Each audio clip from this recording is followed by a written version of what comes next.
छात्रों, कल हमने आपको भूषण का जीवन परिचय बताया, समझाया। आपने शायद तैयार भी कर लिया होगा। अब आप अपनी पुस्तक खोलें। शिवा शौर्य भूषण का पाठ है ये।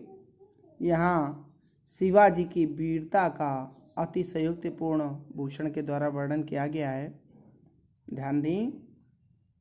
भूषण कवि कहते हैं कि साजी चतुरंग शयनयंगे मेवु मंगदारी सर्जा शिवाजी जंग जीता न चलत है।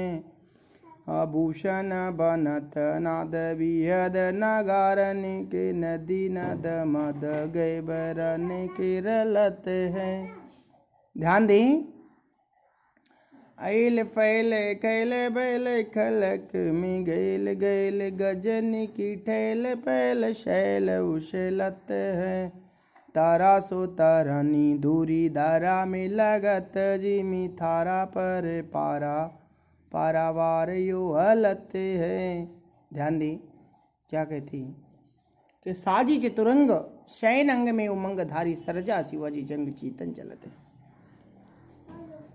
भूषण कवि कहते हैं कि सर्जा की उपाधि से विभूषित अत्यंत श्रेष्ठ एवं वीर योद्धा शिवाजी अपनी चतुरंगिणी सेना से तात्पर्य है पैदल, हाथी, घोड़े, रथ आदि सभी को सजा करके अपने अंग अंग में उत्साह का संचार करते हुए युद्ध जीतने के लिए चले जा रहे हैं। भूषण कवि कहते हैं इस समय नगाड़ों का तेज स्वर इस प्रकार से हो रहा था कि हाथियों की कनपटी से बहने वाला मद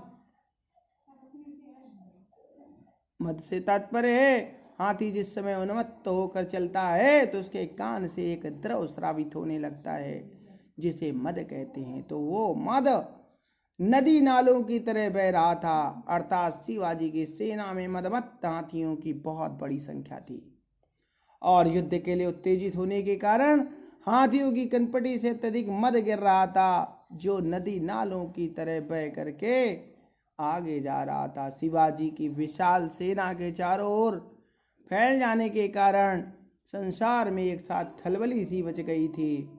हाथियों की धक्का मुक्की से बड़े बड़े पहाड़ उखड़ रहे थे और विशाल सेना के चलने से अत्यधिक धूल उड़ रही थी। इस अत्यधिक धूल उड़ने के कारण आकाश में चमकता हुआ सूर्य भी तारे के समान प्रतीत हो रहा था और सेना के भार से पृथ्वी के कांप उठने से समुद्र इस प्रकार से हिल रहा था जैसे थाली में रखा हुआ पारा हिला करता है। यहाँ शिवाजी की चतुरंगिणी सेना के प्रस्थान का अत्यंत मनोरम चित्रण किया गया है।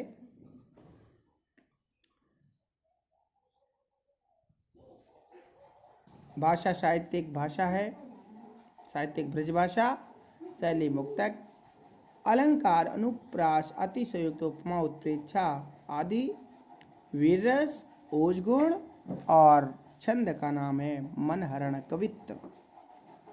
पुनः देखें तो बानी फहरानी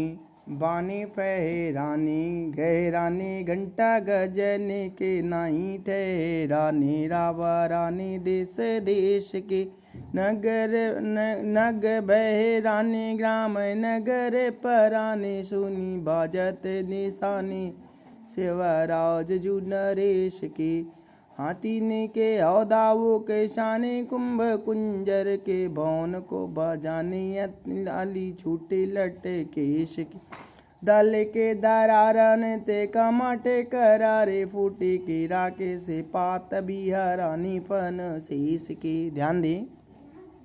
यहाँ पुनः भूषण कवि कहते हैं कि वीर से शिवाजी की झंडे चारों ओर फहराने लगे और हाथियों के गले में पड़े हुए घंटे जोर जोर से बजने लगे। यह देख करके अनेक अनेक देशों के राव और राणा शासक उनके सामने तनिक भी ठहर नहीं सके, अर्थात सभी राव राणा राजा भयभीत हो गए और अपनी रक्षा के उपाय सोचने लगे।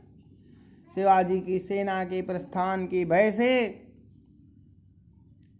पहाड़ टूट गए और आसपास के गांव में रहने वाले लोग यह कहकर भागने लगे कि वीर शिवाजी के नगाड़े बज रहे हैं।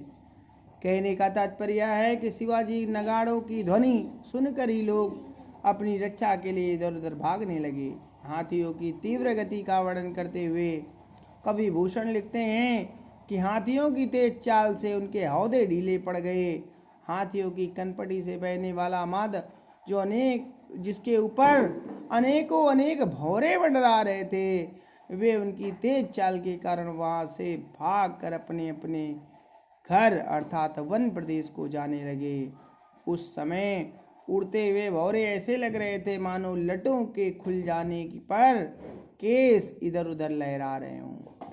शिवाजी की सेना के चलने से पृथ्वी को धारण करने वाले कच्छप यानी कछुए की कठोर पीठ भी टूट गई और शेषनाग के फन केले के पत्ते के समान फट गए। वीर शिवाजी की सेना के प्रस्थान करने का प्रभावपूर्ण वर्णन किया गया है।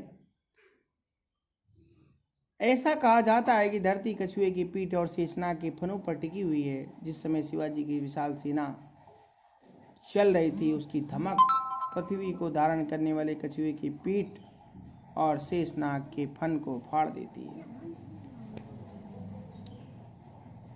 भाषा ब्रजभाषा, मुक्तक शैली, अलंकार, उपमा, अतिशयोक्ति, पुनरुक्ति, प्रकाश और उत्प्रेक्षा आदि। रस, वीर और भयानक, गुण, ओज, मनहरण, कवित्व, ये छंद है। आप ध्यान से पढ़ें, समझें। ना समझ में आए तो पूरा प्रश्न कर सकते हैं।